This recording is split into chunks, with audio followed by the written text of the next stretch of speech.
여러분, 미국의 공격적 금리 인상에 대해서 지금 여기저기 쉽게 말하면 파국, 그것도 경제 파국이 덮친다, 그런 우려를 나타내고 있습니다. 그만큼 말입니다. 지금 미국의 경제에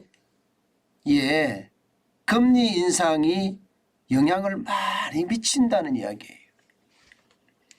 여러분에게도 말씀을 드렸지만 제프리 건들락이라든가 투자하시는 분들이잖아요.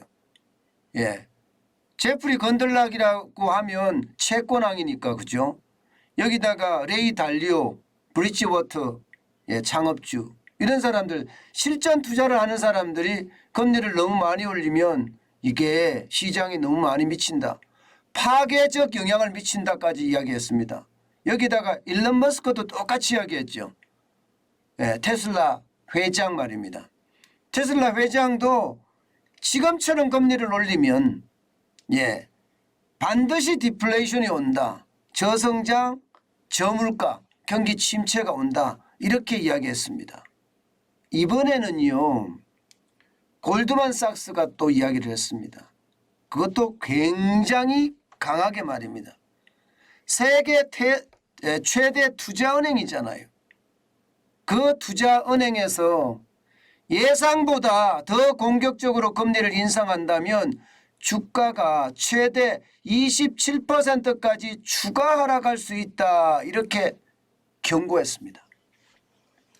어떻게 생각하면 여러분, 굉장히 섬뜩한 경고입니다. 지금처럼 금리를 올리잖아요. 그러면 실업률이 늘어날 거 아니에요. 실업률이.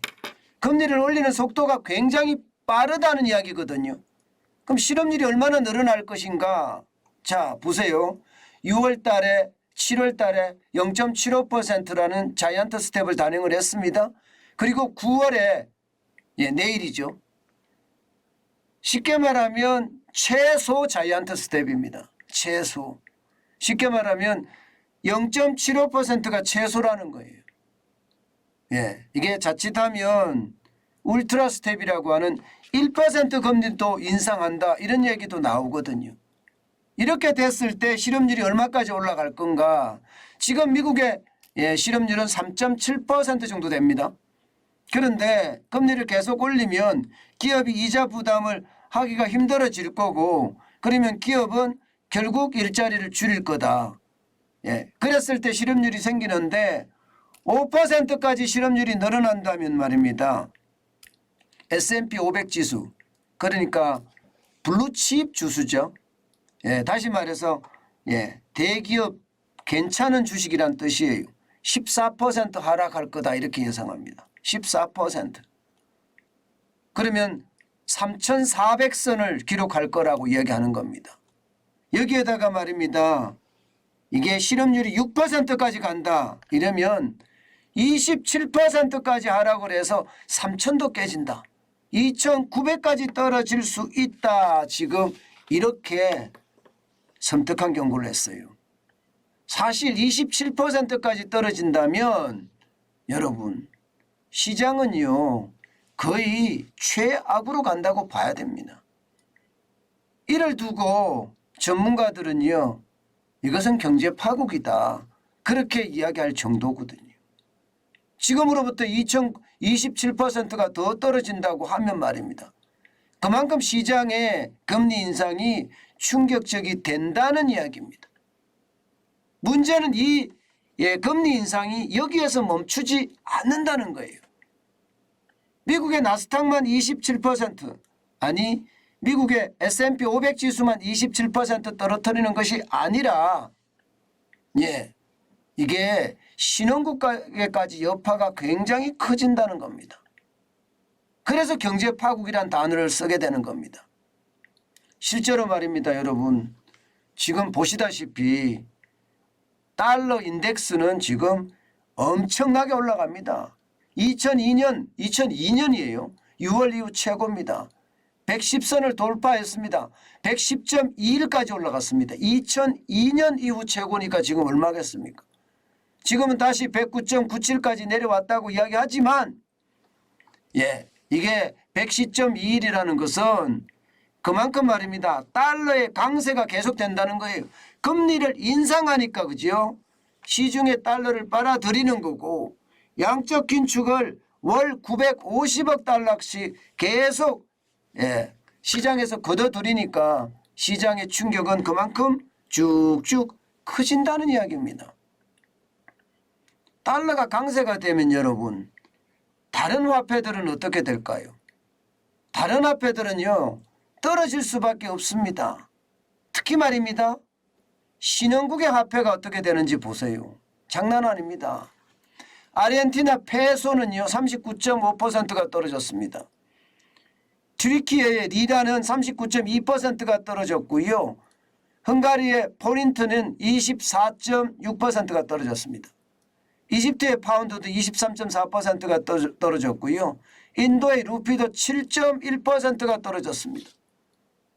이렇게까지 많이 떨어지니까 당장 말입니다. 파산하는 나라들이 계속 나타나잖아요. 지금 아르헨티나도 파산 또 일보 직전이에요. 여러분 알다시피 아르헨티나 같은 경우는 IMF 구제금융을 여러 번 받았잖아요. 여러 번 나라가 망했습니다. 그래서 지금 기준금리도 60%가 넘습니다. 기준금리가 60%가 넘어요.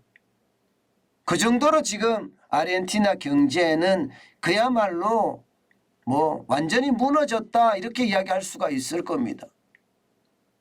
튀르키예도 마찬가지잖아요. 이런 나라들이 이렇게 된 데는요. 쉽게 말하면 이 포퓰리즘이 워낙 득세해서 경제를 다 망친 결과입니다. 아르헨티나도 좌파 우파 왔다 갔다 하면서 권력을 잡고 좌파도 풀고 우파도 풀고 난리도 아니었잖아요. 튀르키예도 마찬가지입니다. 돈 푸는 거는 똑같습니다. 이렇게 돈을 푼다고 잘 되는 일이 분명히 아닌데 결국은 돈을 푸니까 파국으로 일어난다 이런 얘기까지 합니다. 심지어 말입니다.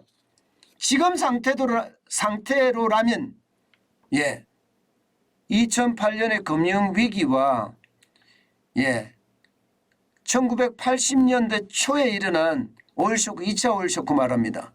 2차 오일쇼크 때와 뭐가 다르겠느냐 그렇게들 이야기하고 있습니다.